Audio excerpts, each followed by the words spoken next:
సంక్షిప్త మహాభారతం 5వ భాగం. పునర్ధూతం. తన తండ్రి తిరిగి పాండవులకు రాజ్యం ఇచ్చివేయటం వల్ల తన పన్నాగమంతా పాడైపోయిందని దుర్యోధనుడు బాధపడి తన తండ్రితో, పాండవులు నాకు విరోధులైపోయారు, మనం ఇంకా వాళ్ళకెంత మేలు చేసినప్పటికీ మనం వాళ్లకు హితులం కాలేము, భయంకరమైన పాముల్ని రెచ్చగొట్టి కంఠం దగ్గర విడిచిపెట్టిన విధంగా వాళ్లను వదిలిపెట్టి తప్పు చేశాం. సవ్యసాచి అయిన అర్జునుడు గాంధీవాన్ని పట్టుకున్న, భీముడు గదను దాల్చిన, నకుల సహదేవుడు కృపాణ బాణాసనాలు పూనినప్పటికీ వాళ్లను గెలవటం మనకు సాధ్యం కాదు. అందువల్ల వాళ్లను మళ్లీ జూదంలో ఓడించి రాజ్యం నుంచి వెడలగొట్టడమే మంచిది. శత్రువుల్ని చెరచటమే రాజులకు ముఖ్యమైన పని అన్నాడు. కొడుకు మాటలు విన్న ధృతరాష్ట్రుడు చిట్ట చివరికి అంగీకరించి పునర్ధూతం ధర్మరాజుని అంటే తిరిగి జూదం ఆడటం కోసం ధర్మరాజును పిలుచుకొని రమ్మని ప్రాతికామిని పంపించాడు. తండ్రి మాట విధిరాత దాటటం సాధ్యం కాదని ధర్మరాజు అనుకుని మునుపటి విధంగానే అందరితోనూ కలిసొచ్చి సభా మండపంలో కూర్చున్నాడు. శకుని అభిమతాక్షణలు చేతిలో పట్టుకుని ఎంతయో ప్రేమతో ధృతరాష్ట్రుడు ధన సంపదల్ని, రాజ్యాన్ని మీకు ఇచ్చాడు. అందుచేత వాటిని తిరిగి జూదంలో పణంగా పెట్టడం మంచి పని కాదు. ఎప్పుడూ కనీ విని ఎరుగని వింత పందెం చెప్తానో విను. ఓడిపోయిన వాళ్ళు మునివేషాలు వేసుకుని కందమూలాలు తింటూ బ్రహ్మచర్యంతో 12 ఏళ్ళు వనవాసం చేసి 13వ ఏడు ఏ పట్టణంలోనో ఇతరులకు తెలియకుండా అజ్ఞాతవాసం చెయ్యాలి. ఆ అజ్ఞాతవాసంలో ఎవళ్ల చేతనైనా గుర్తింపబడినట్లయితే తిరిగి 12 ఏళ్ళు వనవాసం, 1 ఏడు అజ్ఞాతవాసం చెయ్యాలి. దీనికి అంగీకరిస్తే జూదానికి దిగు, లేకపోయినట్లయితే మానివేయ్ అన్నాడు. జూదానికి తిరిగి పిలిపించబడినప్పుడు ఆడకుండగా తిరిగి వెళ్ళటం ధర్మం కాదని ధర్మరాజు అనుకుని జూదంలో పాల్గొన్నాడు. విధివ్రాతను ఎవ్వళ్ళు తప్పించలేరు. శకుని అధర్మస్థితికి ధర్మరాజు ఓడిపోయాడు. పాండవులు రాజ్య భోగాలన్నీ వదిలిపెట్టి వనవాసానికి పోవటానికి సిద్ధమై భీష్మ, ద్రోణ, విదురాదులు అయిన పెద్దల అనుమతి పొందారు. విదురుడు పాండవుల్ని దీవించి కుంతీదేవిని తన ఇంటిలో వదిలి వెళ్ళమని ధర్మరాజుతో చెప్పాడు. కుంతి తన కొడుకులకు పట్టిన దురవస్థ చూడలేక తాను కూడా మాద్రిలా తన భర్తతో సహగమనం చేసి ఉండకపోవడం దురదృష్టమని ఏడ్చింది. పాండవులు తమ తల్లిని ఓదార్చారు. ద్రౌపదీదేవి తన అత్తగారైన కుంతీదేవికి మొక్కింది. కుంతీదేవి ఆమెను లేవనెత్తి దుఃఖిస్తూ వృషభులైన పురుషులతో వెళ్ళి వాళ్లను భక్తితో సేవించుకోవటానికి తగిన పుణ్యాన్ని చేసుకున్నావు అంటూ ప్రేమతో కౌగిలించుకుంది. ముడి విడిపోయిన జుత్తుతో ద్రౌపది తన భర్తల వెనక వెడుతూ ఉంటే చూచి కౌరవ స్త్రీలు కూడా దుఃఖించారు. భీముడు దుర్యోధన ఆదుల్ని చంపుతానని, అర్జునుడు 14వ ఏట జరగబోయే యుద్ధంలో కర్ణాది దుర్మార్గుల్ని కూలుస్తానని, నకుల సహదేవులు అన్యాయపరుడు, మోసగాడు అయిన శకునిని వధిస్తామని శపథాలు చేసి వాళ్ళ ఆయుధాలు ధరించి ధర్మరాజుతో వెళ్ళారు. వారితో ధౌమ్యుడు అనే పురోహితుడు కూడా వెళ్ళాడు. అప్పుడు ధృతరాష్ట్రుని మందిరాన నక్కకూతలు వినబడ్డాయి, ఉల్కలు పడ్డాయి. ఆకాశంలో మేఘాలు లేకుండగానే మెరుపు మెరిసింది. ఆ రోజు అమావాస్య కాకపోయినప్పటికీ సూర్యగ్రహణం పట్టినట్లయింది. భూమి కంపించింది. ఇక 14 సంవత్సరాలలో భారత యుద్ధం జరుగుతుందని, ఆ యుద్ధంలో కౌరవులంతా నశిస్తారని మంచివాళ్లంతా ఎంతో సంతోషించారు. పాండవులు అరణ్యవాసం వెళ్ళినందుకు ధృతరాష్ట్రుడు బాధపడి వాళ్ళే విధంగా వెళ్ళారని విదురుణ్ణి అడిగాడు. ధర్మరాజు తన చూపుల వల్ల అందరూ నశించిపోతారేమో అనే అనుమానంతో మొగం కప్పుకొని వెళ్ళాడని, యుద్ధంలో తన బాహుబలం చూపిస్తానన్నట్లు భీముడు తన చేతులు పొడవుగా చాచి వెళ్ళాడని, అర్జునుడు రాబోయే యుద్ధంలో బాణాల వర్షం ఈ విధంగా కురిపిస్తాను అన్నట్లుగా ఇసుక చల్లుతూ వెళ్ళాడని, నకులుడు తన అందమైన రూపాన్ని చూసి జనులు బాధపడతారని ధూళి దూసరితాంగుడై వెళ్ళాడని, సహదేవుడు తన మొహం చూసిన వాళ్ళకే కీడు మూడుతుందోనని తలవాల్చుకుని వెళ్ళాడని, పాంచాలి కౌరవ భావి దుఃఖ సూచకంగా తల వెంట్రుకలు విరియబోసుకొని భర్తల వెనక వెళ్ళిందని, ఆ ద్రౌపది పాండవులతో ధౌమ్యుడు భారత యుద్ధంలో ఆహుతైపోయిన కౌరవ వీరులను పరలోక క్రియలు సూచించే విధంగా యోమ్య సామగానం చేస్తూ వెళ్ళాడని చెప్పాడు. పుణ్యాత్ములు, సత్యవంతులు, విక్రమవంతులు, ప్రసిద్ధులు అయిన పాండవులు అరణ్యానికి వెళ్ళారు. వాళ్లతో విరోధం పెట్టుకున్న తన కొడుకుకు కీడు మూడుతుందని ధృతరాష్ట్రుడు దుఃఖించాడు. కానీ వాళ్లను తిరిగి పిలిపించి రాజ్యభాగం ఇచ్చివేయటం శ్రేయమని విదుర, సంజయదాదులు ఎంత చెప్పినా వినక ఉపేక్షించాడు. విధి బలీయమైందని విదురాదులు అనుకుని తృప్తిపడ్డారు. సభాపర్వం సమాప్తం. అరణ్య పర్వం. పాండవుల వనవాసారంభం. పరమ ధార్మికులైన పాండవులు ఆ విధంగా హస్తినాపురం నుండి వెళ్ళటం చూసిన పౌరులంతా ఎంతగానో దుఃఖించారు. అధర్మపరుడైన దుర్యోధనుడి రాజ్యంలో ఉండటానికి ఇష్టం లేక ధర్మరాజుతో పాటు అడవులకు పోవటానికే నిశ్చయించుకొని అతని వెంటబడ్డారు. ధర్మరాజు ప్రియవచనాలతో వాళ్ళనందరినీ ఒప్పించి వెనక్కి పంపించి వేశాడు. తన వారితో గంగా నదీ తీరంలో ఉన్న ప్రమాణమనే పేరుగల చెట్టు క్రింద విడిది చేశాడు. అప్పుడు వేల కొలది బ్రాహ్మణులు ధర్మరాజు దగ్గరకు వచ్చి తాము కూడా వనవాసానికి నిశ్చయించుకొని వచ్చినట్లు తమ పోషణ గురించి ఆలోచించవలసిన పని లేదని విన్నవించుకున్నారు. ధర్మరాజు వారి రాకను అంగీకరించాడు. పూర్వం వలె ఇష్ట మృష్టాన్నాలు వారికి లభించకపోవటం వల్ల వారంతా శాకాసనులై అడవిలో ఉండటం చూడలేక దుఃఖించసాగాడు. అతని దుఃఖాన్ని చూచిన సౌనకుడు అనే బ్రాహ్మణుడు తపస్సు యొక్క ప్రభావం గురించి చెప్పి తపస్సు చేసి నీ ఇప్సితార్థాలు నెరవేర్చుకోమని హితోపదేశం చేశాడు. అప్పుడు ధర్మరాజు తన పురోహితుడైన ధౌమ్యుని వలన సూర్యోపాసన మంత్రాన్ని ఉపదేశం పొంది ఉపాసించాడు. సూర్యుడు ప్రీతి పొంది ధర్మరాజుకు ప్రత్యక్షమై అక్షయ పాత్రను ఇచ్చాడు. ఆ పాత్ర సహాయంతో ద్రౌపది బ్రాహ్మణులకు ఇష్టమైన మధుర పదార్థాలతో భోజనాలు పెడుతూ వాళ్ళనందరినీ సంతుష్టుని చేస్తోంది. అనేక వేల మంది బ్రాహ్మణులు తృప్తిగా భోజనం చేసిన తర్వాత పాండవులు భోజనం చేసి తృప్తి పడుతూ ఉన్నారు. పాండవులు విడిచిపెట్టిన శేషాన్నాన్ని ద్రౌపది తిని తృప్తిపడేది. తరువాత వారంతా కామ్యకవనం చేరుకున్నారు. మైత్రేయుని శాపవాక్కులు. హస్తినాపురంలో సుఖంగా ఉన్న ధృతరాష్ట్రుడు ఒక రోజున పాండవులింకా ఏమి చేయగలరని విదురుణ్ణి అడిగాడు. అతడు సకల శాస్త్ర విద్యా విశారదులైన భీమార్జునులు యుద్ధంలో తమ విరోధులలో ఏ ఒక్కడిని ప్రాణాలతో వదిలిపెట్టరు. ఇప్పటికైనా మించిపోలేదు. దుష్టబుద్ధి అయిన దుర్యోధనుణ్ణి చివాట్లు పెట్టి పాండవుల్ని పిలిపించి వాళ్ల రాజ్యం వాళ్లకిస్తే మేలు జరుగుతుందని చెప్పాడు. ఆ మాటలు సహించలేక ధృతరాష్ట్రుడు విదురుణ్ణి తన దగ్గర ఉండొద్దని ఆజ్ఞాపించాడు. విదురుడు కామ్యక వనానికి వచ్చి పాండవుల్ని కలుసుకున్నాడు. ఆ సంగతి తెలుసుకున్న ధృతరాష్ట్రుడు విదురుణ్ణి విడిచిపెట్టి ఉండలేక తిరిగి తన దగ్గరకు రప్పించుకొని ఎప్పటి మాదిరిగానే నాకు సహాయంగా ఉండమని కోరుకున్నాడు. మళ్ళీ వాళ్ళిద్దరూ ఏకమైనందుకు దుర్యోధనుడు అనుమానించి తన తండ్రి విదురుని మాటలు నమ్మి పాండవుల్ని మరలా రప్పిస్తాడని అనుకుని కర్ణుడి యొక్క దురుక్తులకు లోబడి యుద్ధానికి సిద్ధమై పాండవుల వైపు వెళ్ళడానికి సమకట్టాడు. సర్వజ్ఞుడైన వ్యాస భగవానుడు దుర్యోధనుని కట్టెదుట ప్రత్యక్షమై అతనిని వారించి ధృతరాష్ట్రునితో వనవాస వ్రతం చెయ్యమని ఆజ్ఞ పొంది ఉన్న పాండవుల మీదికి వెళ్ళటం ధర్మం కాదని 14వ ఏట వాళ్లే యుద్ధానికి రాగలరని సజ్జన సాంగత్యం చెయ్యమని హితోపదేశం చేసి వెళ్ళాడు. అంతలో పాండవుల దగ్గర నుండి మైత్రేయుడు అనే ముని ధృతరాష్ట్రుని దగ్గరికి వచ్చి దుర్యోధనుని పిలిచి వానికి ధర్మాత్ములైన పాండవులతో విరోధం మంచిది కాదని బలవంతులతో కలహించటం వల్ల కీడు మూడుతుందని చెప్పాడు. దురాత్ముడైన దుర్యోధనుడు ఆ ముని మాటలు వినక అతనిని అనుమానించి నవ్వాడు. అది సహించలేక ముని నువ్వు సమబుద్ధివి పోయినట్లయితే యుద్ధంలో భీముని గదాఘాతానికి తొడలు విరుగుగాక అని శపించి వెళ్ళిపోయాడు. ఒక రోజున కిమ్మీరుడు అనే భయంకర రాక్షసుడు కామ్యకావనంలో ఉన్న పాండవుల చెంతకొచ్చి తన మాయల్ని ప్రదర్శించడం ప్రారంభించాడు.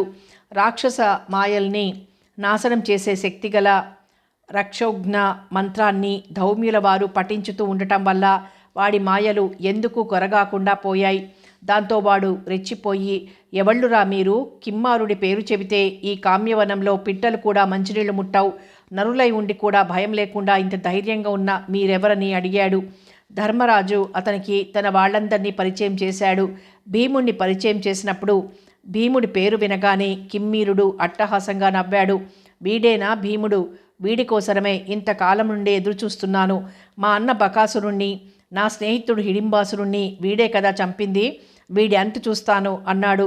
ఇంతలోనే భీముడికి సైగ ద్వారా అన్నగారి అనుమతి లభించటం వల్ల వాడి ముక్కు మీద ఒక్క గుద్దు గుద్దాడు. ఇద్దరు ద్వంద్వ యుద్ధానికి దిగారు.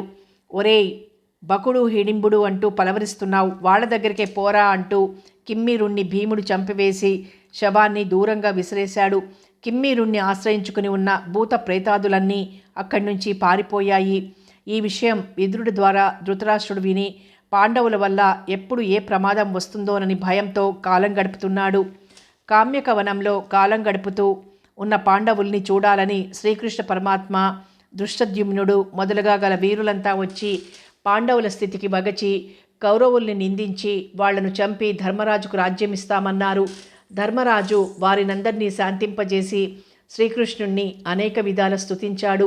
అప్పుడు ఆ మహాపురుషుడు పాండవుల్ని, ద్రౌపదిని ఓదార్చి సుభద్ర, అభిమన్యుల్ని వెంటబెట్టుకుని ద్వారపతికి వెళ్ళాడు. దృష్టద్యుమ్నుడు ద్రౌపది కొడుకులైన ప్రతి వింధ్యాదుల్ని పిలుచుకొని ద్రుపదపురం గుంపోయాడు. తర్వాత పాండవులు బ్రాహ్మణులతో కామ్యకవనాన్నించి ద్వైతవనానికి వచ్చి అక్కడ దుఃఖోపశమనాలైన పుణ్యకథలు వింటూ కాలక్షేపం చేస్తున్నారు. ఒకనాడు ద్రౌపది తన భర్తల యొక్క దురవస్థకు బాధపడి ధర్మరాజును చూచి, మీ రాజ్యమంతా మోసం చేసి తీసుకున్న దుర్యోధనుణ్ణి ఎందుకు సహిస్తారు? మీరు ఈ విధంగా అడవుల్లో కష్టాలు పడుతూ ఉంటే నేను చూస్తూ ఏ విధంగా ఓర్చుకోగలను? మీరు చెప్పినట్లు వినే బలవంతులైన తమ్ములు మీ మాటకు ఎదురాడలేక తమకున్న పరాక్రమాన్ని విడిచిపెట్టి బోనులో ఉన్న సింహాల వలె ఉండిపోయారు. రాజునకు క్షమను, తేజాన్ని అవసరాన్ని బట్టి ఉపయోగించుకోవాలి. పూర్వం బలిచక్రవర్తి క్షమా తేజాలలో ఏది గొప్పదని తన తాతయ్యన ప్రహ్లాదుణ్ణి అడిగినప్పుడు అతడు ఎల్లప్పుడూ క్షమతాల్చినా ఎల్లప్పుడూ తేజాన్ని చూపిన దోషమే అని చెప్పాడు. అందుచేత కాలానుగుణ్యంగా క్షమా తేజాలు వహించిన భూపతులను అన్ని పనులు నెరవేరుతూ ఉంటాయి.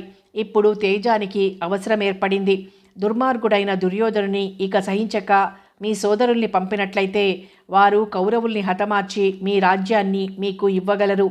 భీమసేనుడు ద్రౌపది చెప్తున్న మాటలు అనుకూలంగా అన్నగారితో సమయాతిక్రమ భయంచే శత్రువుల్ని ఉపేక్ష చేస్తే అది బ్రాహ్మణ ధర్మం అవుతుంది, కానీ క్షత్రియ ధర్మం కాదు. శత్రువుల్ని యుద్ధంలో జయించి ఏ భయం లేకుండా రాజ్యాన్ని ఉచితమైన పద్ధతిలో ప్రజారంజకంగా పరిపాలిస్తూ పాత్రులైన వాళ్ళకి దానాలు చేస్తూ ఉన్నట్లయితే క్షత్రియ ధర్మం నెరవేర్చినట్లవుతుంది.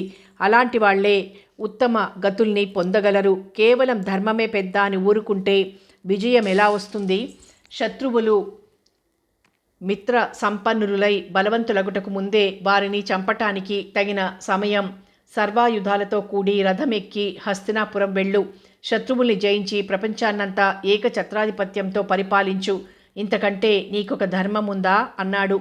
ధర్మరాజు నీతియుక్తంగా చెప్పిన ద్రౌపది భీమసేనుల మాటలను అంగీకరించక వాళ్లను శాంతింపజేసి సత్యవ్రతం పూని శుభోదయ కాలానికి వేచి చూడండని చెప్పి భీష్మ, ద్రోణ, కర్ణాది వీరుల సహాయం ఉన్న దుర్యోధనాదుల్ని జయించటం తేలిక కాదని తలంచుకుని మనసులో భయాన్ని దాచుకున్నాడు.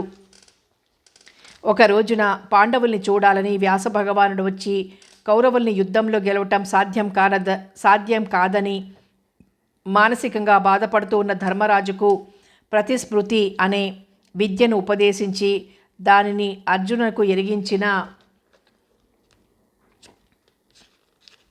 అతడ విద్య వల్ల సర్వ దిక్పాలురచే దివ్యాయుధాలు పొంది పగవాళ్లను తేలికగా గెలవగలడని చెప్పి వెడలిపోయాడు. అప్పుడు పాండవులు తిరిగి కామ్యకవనానికి వచ్చి అక్కడ సరస్వతి తీరాన కాలం గడుపుతున్నారు. పాశుపతాస్త్ర సంపాదన. అర్జునుడు తన అన్నగారైన ధర్మరాజు వద్ద ప్రతిస్మృతి అనే విద్యను నేర్చుకున్నాడు.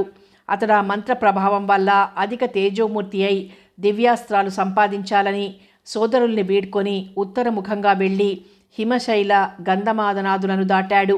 దేవేంద్రుడు ఒక వృద్ధ బ్రాహ్మణ రూపంలో కనిపించి అతని ధైర్య సాహసాలకు మెచ్చుకుని తర్వాత తన నిజరూపం చూపించాడు.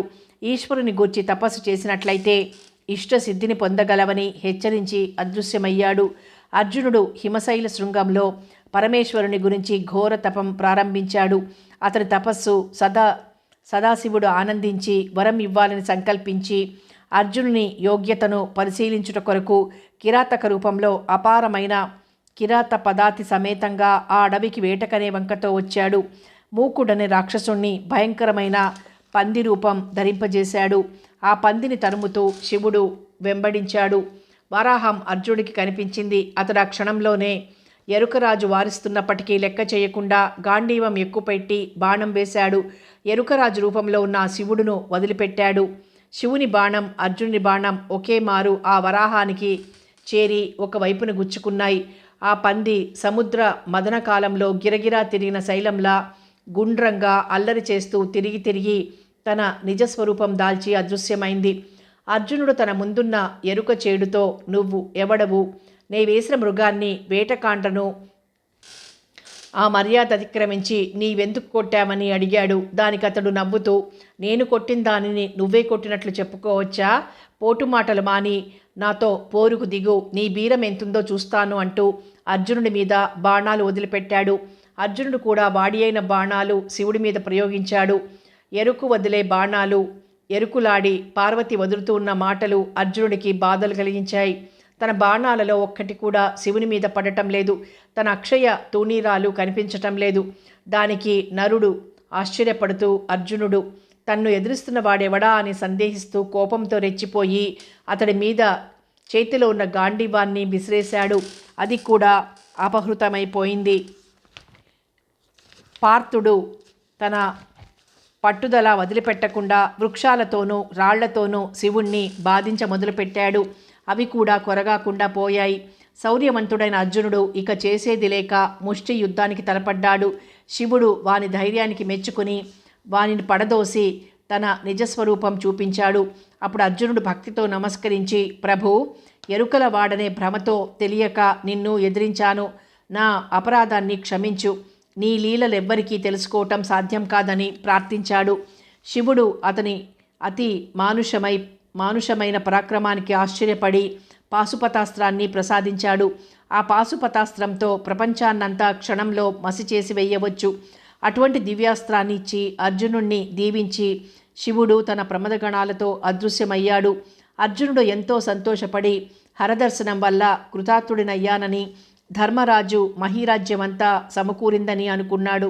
అంతలో పాకశాసనుడు దేవగణాలతో వచ్చి అనేక విధాలైన దివ్య ఆయుధాలిచ్చి తన రథం మీద ఎక్కించుకొని అమరావతి స్వర్గానికి రాజధానికి తీసుకువెళ్ళాడు.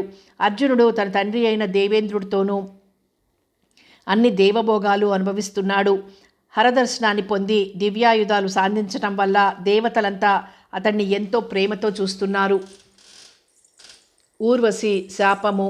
దేవలోకంలో దేవేంద్రుని సభలో రంభ, ఊర్వశి, మేనక, తిలోత్తమ అనే 4 దేవవేశ్యలున్నారు. వాళ్ళు అర్జునుని గుణగణాలకు ముగ్ధులయ్యారు. వారిలో ఊర్వశి అర్జునుడి పొందుకోరి ఒకనాటి రాత్రి అతడున్న చోటికొచ్చి తన కోరిక తీర్చమని అడిగింది. అర్జునుడు ఆమెకు కుమారుణ్ణి అవుతానని, కుమారుణ్ణి ఈ విధంగా కామించటం మహాపాపమని, ధర్మబద్ధుడు అవటం వల్ల నీ కోరిక తీర్చలేనని చెప్పి వెళ్ళిపోమ్మన్నాడు. ఏ వికారానికి లోను కాకుండా ధైర్యంగా ప్రశాంతంగా ఉన్నాడు.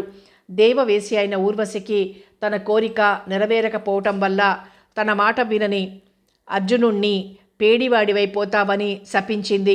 అయినప్పటికీ అర్జునుడు చలింపలేదు. దేవేంద్రుడు విషయమంతా తెలుసుకుని కొడుకు దగ్గరకొచ్చి అతడి మనోధైర్యానికి, ఆత్మస్థైర్యానికి, ధర్మపరాయణత్వానికి మెచ్చుకొని 13వ ఏట అజ్ఞాతవాసంలో ఊర్వశి ఇచ్చిన శాపం అక్కరకొస్తుందని, అజ్ఞాతవాసం పూర్తి అయిన తర్వాత శాప విమోచనం జరుగుతుందని అనుగ్రహించి వెళ్ళాడు. అర్జునుడు దేవకార్యాలు తీర్చడం కోసం స్వర్గంలోనే ఉన్నాడు. ఇంద్రుడు తన దగ్గరకొచ్చిన రోమకుడనే మహర్షిని పూజించి అర్జునుడు క్షేమంగా ఉన్నాడని చెప్పమని, ధర్మరాజును తీర్థయాత్రలు సేవించమని, అతనికి సహాయం చెయ్యమని వేడుకున్నాడు. నలోపాఖ్యానం. అర్జునుడు శివుని జయించి పాశుపతాది దివ్యస్త్రాలను సంపాదించుకున్నాడని ధృతరాష్ట్రుడు విని మనసంతా పాడు చేసుకుని తన బిడ్డలకు చేటుకాలం దాపురించిందనే నిశ్చయానికి వచ్చి ఎంతగానో కృంగిపోయాడు. అక్కడ పాండవులు కామ్యకవనంలో అర్జునుని విడిచి ఉండటం కష్టమనిపించి బాధపడి అతని రాక కోసం చూస్తున్నారు. సాహస కార్యాలు చేయటంలో ముందుకురికే స్వభావం గల భీముడు ఓర్చుకోలేక అజ్ఞాతవాసం ముగిసే వరకు కాలాయాపనం చేయటం కంటే ముందుగానే కౌరవులను హతమార్చి రాజ్యాన్ని తీసుకోవడం మంచిదని ధర్మరాజుతో చెప్పాడు. ధర్మరాజు వాణ్ణి శాంతపరిచి అజ్ఞాతవాసానంతరం వాళ్లను చంపి జయాన్ని పొందుదాం అని చెప్పి వాడి కోపాన్ని చల్లార్చాడు. ఆ సమయంలో ధర్మరాజు దగ్గరికి బృహద్వశుడు అనే ముని వచ్చి వారి చేత పూజలందుకొని విశ్రాంతి తీసుకుంటున్నాడు. ధర్మరాజు అతనితో తనకు శత్రువుల వల్ల జరిగిన పరాభావాలు చెప్తూ, మా వలె కష్టాలకు గురి అయిన వాళ్ళున్నారా అని అడిగాడు. ఆ మాటలకు ముని, ధర్మరాజా, నువ్వు పడుతూ ఉన్న కష్టాలు ఒక పెద్ద లెక్కలోనివి కావు. దేవ సమానులైన తమ్ముళ్లతోనూ బ్రాహ్మణులతోనూ రథ సమూహాలతోనూ వచ్చి నువ్వు అరణ్యవాసం చేస్తున్నావు. పూర్వం నలమహారాజు జూదంలో తన సర్వస్వాన్ని పుష్కరునికి ఓడిపోయి నానా యాత్రలు అనుభవించాడని చెప్పాడు. ధర్మరాజు నలుని గురించి తెలుసుకోగోరాడు. ముని ఆ రాజు చరిత్ర వివరించడం మొదలుపెట్టాడు. పూర్వం విదర్భ దేశాన్ని భీమరాజు పాలిస్తూ ఉండేవాడు. అతనికి సరస్వతి వరప్రసాదం వల్ల దమయంతి అనే కూతురు కలిగింది. దమయంతి అందచందాలకు మంచి ప్రచారం జరిగింది. దేవేంద్రాదులు కూడా ఆమెను పెండ్లి చేసుకోవాలని కుతూహలపడుతూ ఉండేవారు. ఆమె నిషధ దేశాన్ని పరిపాలించే నలమహారాజును గురించి రాజహంసల ద్వారా విని అతని గుణగణాలకు ముగ్ధురాలైంది. భీమరాజు తన కుమార్తెకు స్వయంవరం చాటించాడు. ఆ స్వయంవరానికి ఇంద్రాది దేవతలు కూడా వచ్చారు. దమయంతి ఇంద్రాది దేవతలను కూడా అంగీకరించకుండా నలమహారాజుని వరించింది. దానికి కలిపురుషుడు కోపగించుకొని నల దమయంతులను దుఃఖాల పాలు చెయ్యాలని సంకల్పించాడు. శని ప్రభావం వల్ల నలుడు పుష్కరునితో జూదమాడాడు. ఆ జూదంలో అంతా పోగొట్టుకొని అడవికి తన భార్యతో వెళ్ళి నానా కష్టాలు పడ్డాడు. పాము కరవటం వల్ల తన రూపురేఖలు కూడా పోగొట్టుకున్నాడు. భార్యను అడవిలో వదిలిపెట్టి అయోధ్యకు వెళ్ళి ఋతుపర్ణ మహారాజు దగ్గర బాహుకుండు అనే పేరుతో వంటవాడుగా పనిచేస్తున్నాడు. భర్త తనను ఒంటరిగా అడవిలో వదిలి వెళ్ళినందుకు దమయంతి భరింపరాని దుఃఖాన్ని పొందింది. చివరికి గుండె రాయి చేసుకుని చేదిపురం వచ్చి రాజమాత దగ్గర సైరంధ్రి వేషంలో కాలం గడిపింది. చివరకు నలునకు తన వికృత రూపం దమయంతి ద్వితీయ స్వయంవరానికి వచ్చినప్పుడు పోయింది. తిరిగి ఆ దంపతులిద్దరూ విదర్భలో కలుసుకోగలిగారు. తర్వాత నలుడు పుష్కరునితో మళ్ళీ జూదమాడి పోగొట్టుకున్న రాజ్యాన్ని సంపాదించుకున్నాడు. అప్పుడు భార్యా సమేతంగా తన రాజ్యం చేరుకుని ప్రజలను కన్న బిడ్డల వలె పరిపాలించాడు. నువ్వు కూడా ఆ విధంగానే శత్రువులైన కౌరవుల్ని కూల్చి త్వరలో రాజ్యభోగాలు పొందు అని చెప్పి అన్ని వస్తువుల సంఖ్యను తెలిపెడిది పుణ్యాలకు మూలమైందియు అయిన యక్ష హృదయం అనే విద్యను ఉపదేశించి వెళ్ళాడు. ధర్మరాజు తీర్థయాత్రలు. ఒక రోజున నారద మహాముని ధర్మరాజు దగ్గరకు వచ్చి తీర్థయాత్రలు చేయమని చెప్పి వెళ్ళాడు. స్వర్గలోకం నుండి రోమశుండు వచ్చి అర్జునుని కుశలవార్త చెప్పి తీర్థయాత్రకు బయలుదేరమన్నాడు. అతని సహాయంతో తను కూడా భార్యను, సోదరులను, దౌమ్యాది భూసురులను, పరిచారకులను వెంటబెట్టుకుని తీర్థయాత్రలు చేయటం మొదలుపెట్టాడు. గయలో కొన్నాళ్లున్నాడు. ఋషుల వలన పుణ్య కథలు వింటూ అగస్త్య, విశ్వామిత్ర, ఋష్యశృంగుల ఆశ్రమాలు చూసి ఆ మహా ఋషుల యొక్క ఉదాత్త వృత్తాంతాలు రోమశుని వల్ల విన్నాడు. తర్వాత గంగాసాగర సంగమం చూసి సముద్ర తీరం గుండా నడిచి కళింగ దేశం చేరుకున్నాడు. అక్కడ వైతరిణి పుణ్యనదిలో స్నానం చేశాడు. దానికి సమీపంలో ఉన్న అడవిలో పూర్వం కవ్యపునకు భూదేవి ఏ వేది రూపాన నీరులో నుండి వెలువడి కనిపించిందో ఆ వేదిని చూచి రోమసోపదిష్ట ప్రకారంగా మంత్రోచ్చాటన చేస్తూ తాను తన తమ్ములు గొప్ప బలాన్ని పొందగలిగారు.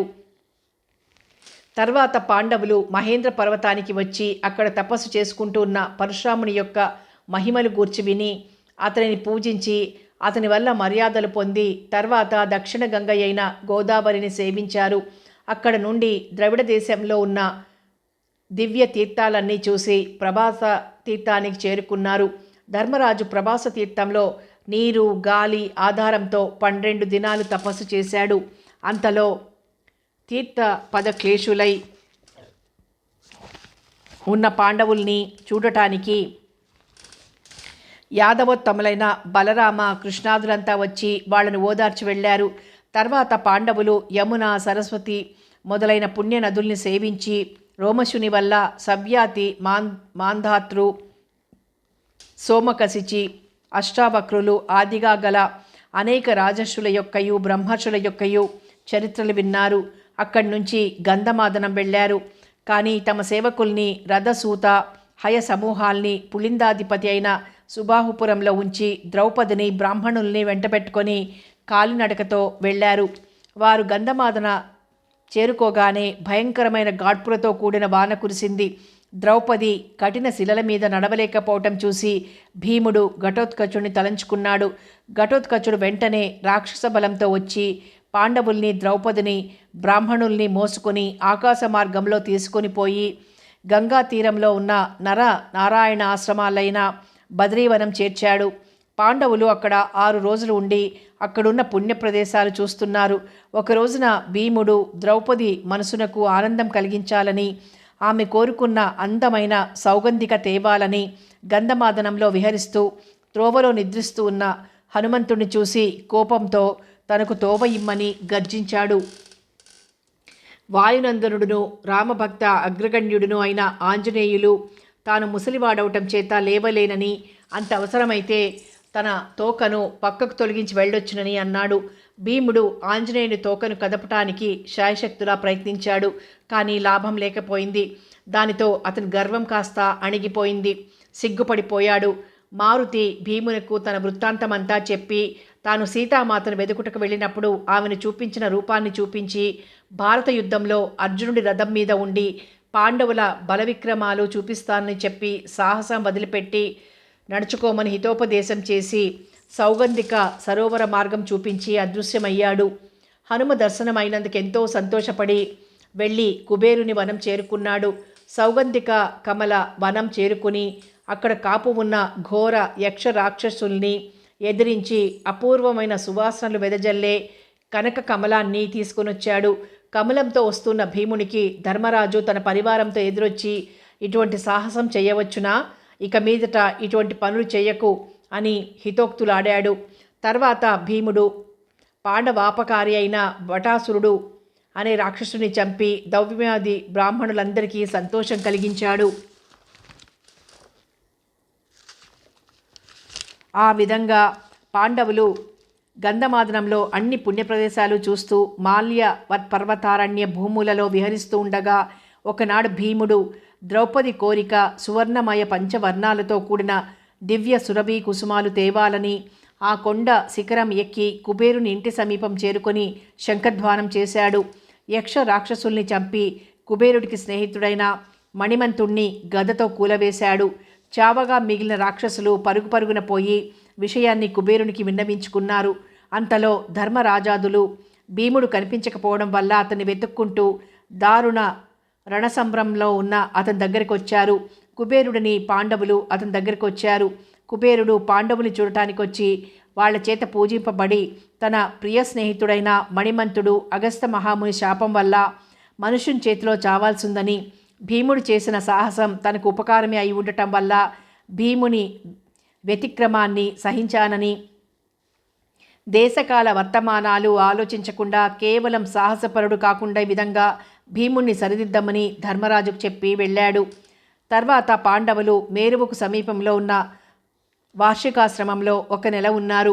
దేవలోకం నుండి అర్జునుడు దివ్య రథాన్నెక్కి పాండవులున్న చోటికి చేరుకున్నాడు.